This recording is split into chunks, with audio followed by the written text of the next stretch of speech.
Assalamualaikum warahmatullahi wabarakatuh. Salam bahagia Bapak Ibu semuanya. Perkenalkan, saya Iis Lestari dari SDN Asempro 2/63 CGP Angkatan 7 Kota Surabaya. Berikut adalah aksi nyata saya pada modul 1.4 tentang budaya positif.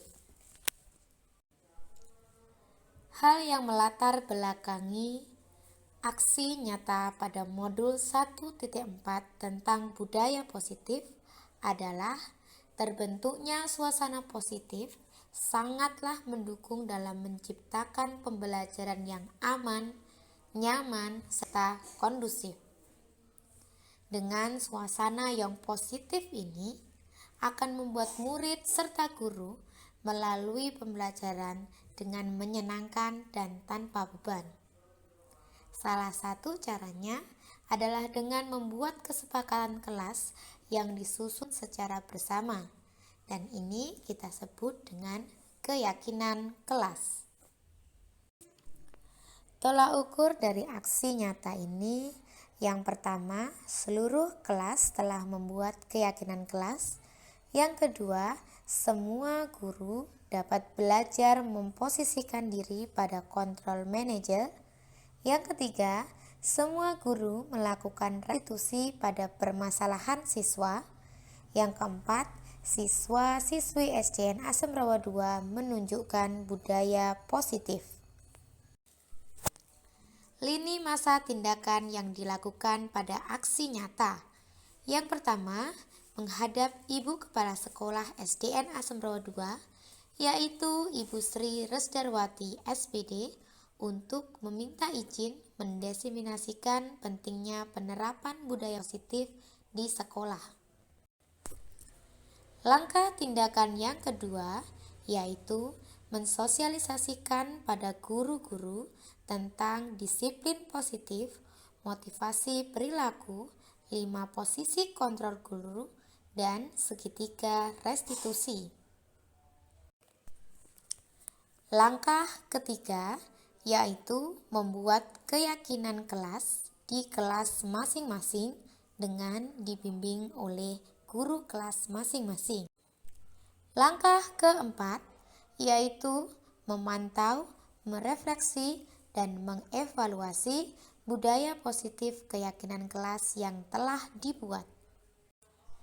Adapun dukungan yang dibutuhkan dalam melakukan aksi nyata ini yaitu warga sekolah sebagai teladan bagi peserta didik dalam menanamkan budaya positif, serta seluruh warga sekolah yang bersinergi bersama untuk membiasakan budaya positif di sekolah. Berikut adalah dokumentasi diseminasi budaya positif yang saya lakukan di SDN Asempro 2 beserta rekan guru di SDN Asempro 2. Assalamualaikum warahmatullahi wabarakatuh. Yang terhormat Ibu Kepala Sekolah SDN Asempro 2 yang hari ini memang kebetulan bertepatan dengan rapat dinas di Kota Surabaya, beserta Bapak Ibu Guru SDN Asempro 2 yang senantiasa diberi kesehatan dan kemuliaan Allah Subhanahu wa Ta'ala. Alhamdulillah, puji syukur kita panjatkan kehadirat Allah karena di pagi hari ini kita bisa berkumpul di sini dalam keadaan sehat walafiat untuk bertemu bersama, belajar bersama tentang pengalaman dan penerapan budaya positif. Sebelumnya saya ucapkan terima kasih yang sebesar-besarnya atas kehadiran Bapak Ibu semuanya. Di sini saya akan melakukan diseminasi terkait penyebaran, pemahaman, pengalaman, dan penerapan budaya positif.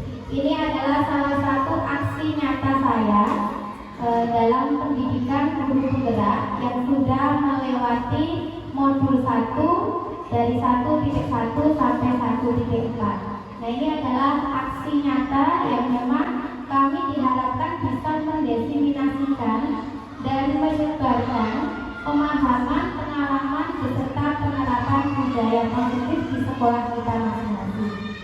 Selanjutnya, Pak. Sebelumnya, Bapak Ibu, saya di sini bukan bermaksud menggurui atau bagaimana, tapi mari kita belajar bersama-sama, saling sharing ilmu bersama-sama. Mari belajar bersama, berkolaborasi, serta mendukung demi mewujudkan disiplin positif di lingkungan sekolah kita tercinta, yaitu SDN Assemrowo II. Nah, Bapak Ibu, apa itu budaya positif? Nah, budaya positif itu Bapak Ibu adalah suatu kebiasaan yang bernilai positif, yang di dalamnya itu mengandung sejumlah kegiatan yang mampu menumbuhkan karakter murid. Saat ini kurikulum di SD kita kebetulan memang sudah kurikulum merdeka, dan gencar-gencarnya di kota kita sedang penerapan karakter. Nah, ada program SAS juga dari kota Surabaya. Nah, di sini kita akan berusaha belajar bersama untuk menerapkannya di sekolah kita. Lanjut, Pak Mansur. Nah, dalam konsep utama budaya positif itu ada 6 hal poin penting yang harus kita ketahui. Yang pertama tentang perubahan paradigma belajar, disiplin positif, kebutuhan dasar manusia, motivasi perilaku manusia, posisi kontrol, restitusi, serta yang terakhir segitiga restitusi. Nah, ke-6 poin itu apa saja? Mari kita bahas lebih lanjut. Lanjut, Pak. Nah, yang pertama, pembelajaran dengan paradigma baru. Tentu hal ini tidak asing lagi untuk kita, karena memang kita dalam pembelajaran harus mengakomodasikan pembelajaran kita yang bisa menumbuhkan profil pelajar Pancasila. Kemarin ada 6, ada beriman kepada Tuhan Yang Maha Esa, berkebinekaan global, gotong royong, kreatif, mandiri, serta bernalar kritis. Nah, pembelajaran dengan paradigma baru ini dirancang dengan pembelajaran yang terdiferensiasi. Nah, di sini memang dalam kurikulum merdeka itu kita diharapkan bisa mewadahi setiap perbedaan yang dimiliki oleh siswa. Tapi Bapak Ibu bayangkan, dengan punya murid 30 dengan kebutuhan yang berbeda-beda, apakah kita sebagai guru wajib 30-nya beda-beda? Apakah seperti itu, Bapak Ibu? Nah, boten nggih. Jadi ketika kita menerima terdiferensiasi, berarti itu kita itu harus mengetahui kebutuhan dasar dari siswa kita. Misalkan kita bisa mengelompokkan, kalau kita punya murid 30, kita mau fokus satu-satu, tentu kita kewalahan. Jadi kita bisa. Nah, di sini disiplin positif ini kita harapkan nanti anak-anak itu bisa memenuhi dari kebutuhan 5 kebutuhan ini ya Bapak Ibu ya. Jadi kalau misalkan ada kemarahan, anak-anak itu sering muara, nah berarti kan menandakan kebutuhan akan 5 kebutuhan ini ada yang kurang. Nah, kira-kira marahnya itu bagaimana? Apakah karena kebutuhan akan kebebasannya itu kurang, atau karena kekuatannya, atau karena cinta dan kasih sayangnya tidak terpenuhi? Seperti itu. Lanjut, Pak Mansur. Nah, sebelum kita ke keyakinan kelas, mari kita memposisikan posisi kontrol. Sebelum kita ke situ, kita belajar dulu ada 5 posisi kontrol. Kira-kira sambil melihat ini, Bapak Ibu guru, oh saya tipe yang mana ya? Hanya dengan sendiri yang bisa menilai dengan. Ini ada 1, tipe penghubung. Nah, tipe posisi kontrol sebagai penghubung, berarti ini seorang penghubung bisa menggunakan hukuman fisik maupun verbal. Hukuman tidak hanya sekedar fisik,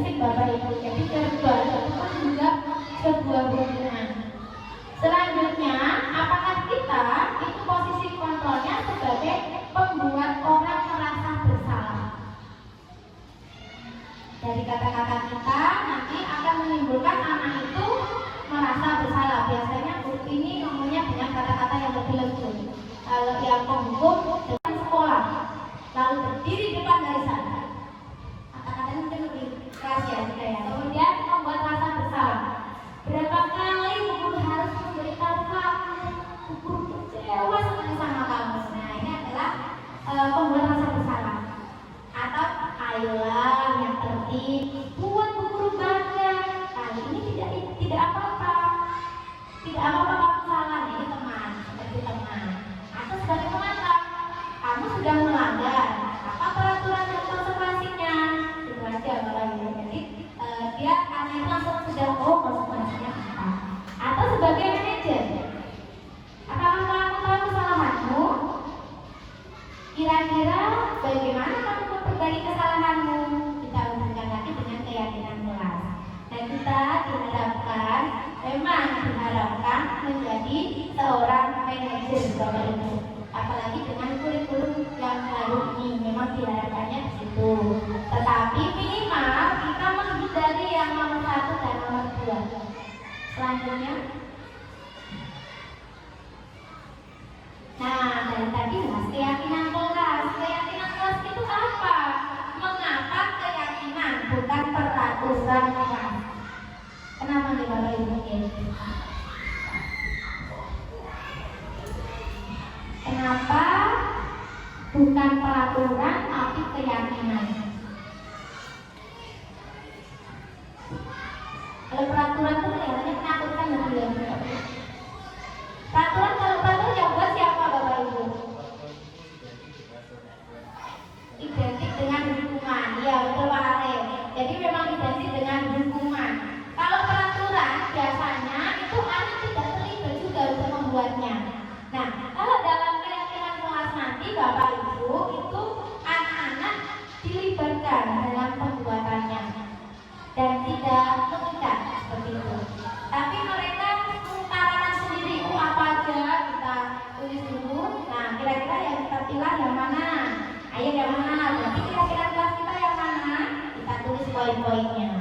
Selanjutnya Pak Anggun. Nah, dalam pembentukan keyakinan kelas nanti Bapak Ibu itu lebih abstrak dari peraturan. Jadi nggak bulat langsung fokus pada apa yang mau dituju. Berupa pernyataan universal dari umum. Kemudian dibuat dalam bentuk positif. Jangan ini ada jangannya ya. Jadi kalau dalam bentuk positif itu tidak menggunakan kata-kata dilarang, jangan. Nah, itu kita buat dalam bentuk positif. Kita menghindari kata-kata jangan dan dilarang. Kemudian sedikit saja agar mudah dipahami. 30 poin, aneh bingung gambaran. Jadi kita lebih ke universal, ke umumnya, sedikit tapi bermakna. Dan sesuai dengan kondisi kelas dan sekolah agar mudah diterapkan. Jadi setiap kelas berbeda. Nanti juga ada keyakinan sekolahnya. Nah itu kita kondisikan sesuai dengan kelas kita masing-masing. Kemudian semua warga kelas dilibatkan saat membuat. Nanti semua dalam satu kelas ini dilibatkan. Terus kita nanti yang universal yang mana? Menghindari kata jangan dan tidak boleh dilarang seperti itu Bapak Ibu. Selanjutnya Pak Mansur.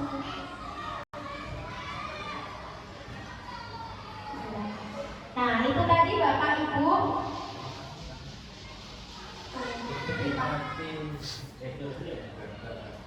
Apakah sama bentuknya dengan kita itu membuat kontrak belajar dengan siswa? Ya, ada Pak. Mungkin itu dulu. Terima kasih Pak Budi. Dari Pak Budi langsung ke Pak Budi. Jadi apakah keyakinan ini sama dengan kontrak belajar? Bisa Bapak Ibu. Hampir sama. Cuma nanti ketika di kontrak belajar ada kata-kata negatifnya tidak Bapak Pak Budi. Karena ada tidak boleh. Jangan, kita nggak boleh ada kata-kata itu. Karena kalau kita pun kan kalau misalkan mau mempengaruhi pikiran orang ketika tidur, kata jangan tidak boleh begitu. Jadi kita menghindari kata itu. Mungkin bisa disamakan Bapak Pak Budi tergantung isinya seperti apa. Kalau isinya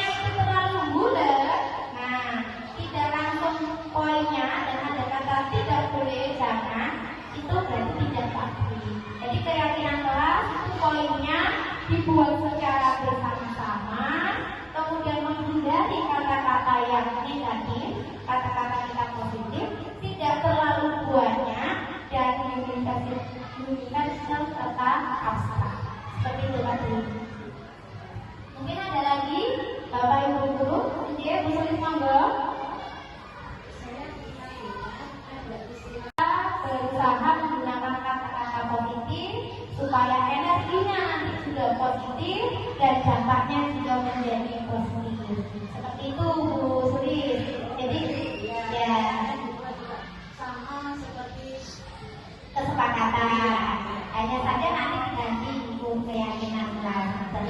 Terima kasih Bu Sulis. Mungkin ada lagi Bapak Ibu? Sudah? Oke.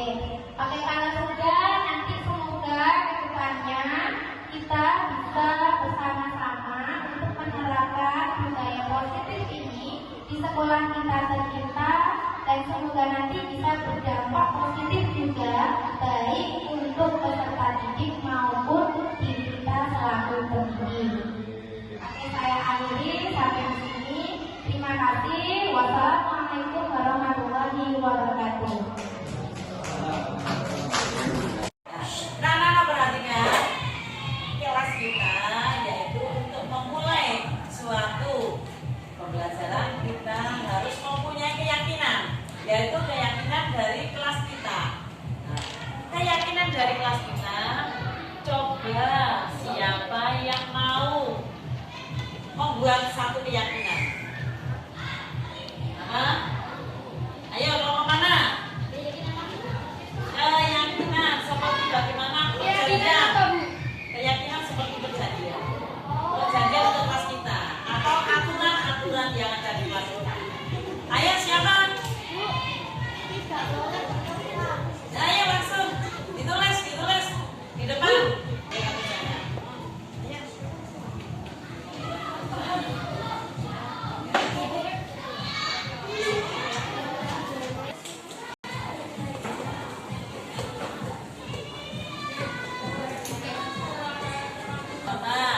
Siapa lagi? Kaisa. Apa Kaisa? Yang lain sambil berpikir ya, apa saja yang akan ditetapkan di kelas kita.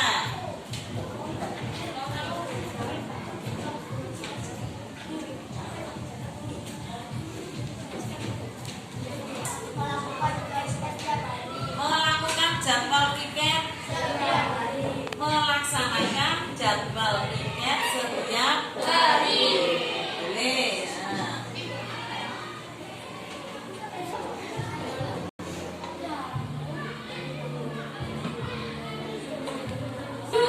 Apa?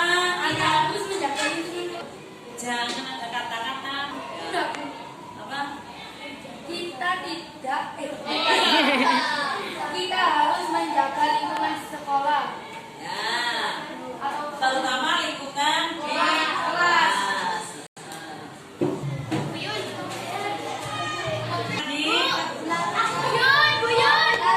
menjaga kebersihan kelas. Ya, boleh.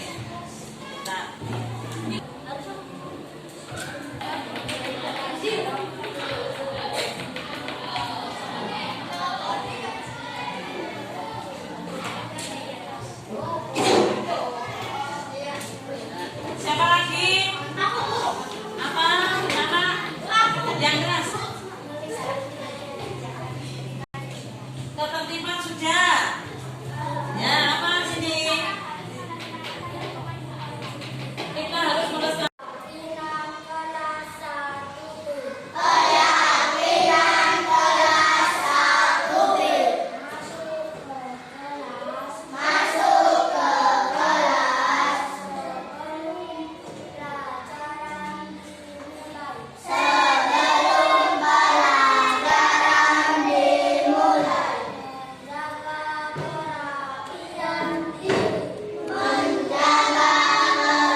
Jangan sampai menyalahi aturan yang ada di kelas 5A.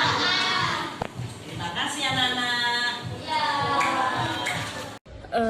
Pesan dan kesan selama mengikuti diseminasi kemarin yang diadakan oleh BIS, saya sedikit banyak dapat memahami tentang budaya positif, terutama untuk posisi kontrol. Dan saya berharapnya untuk kedepannya agar terutama guru-guru di Asem Rawo 2 ini dapat menerapkan posisi kontrol khususnya manajer agar dapat menciptakan lingkungan belajar yang lebih positif dan kondusif seperti itu. Terima kasih.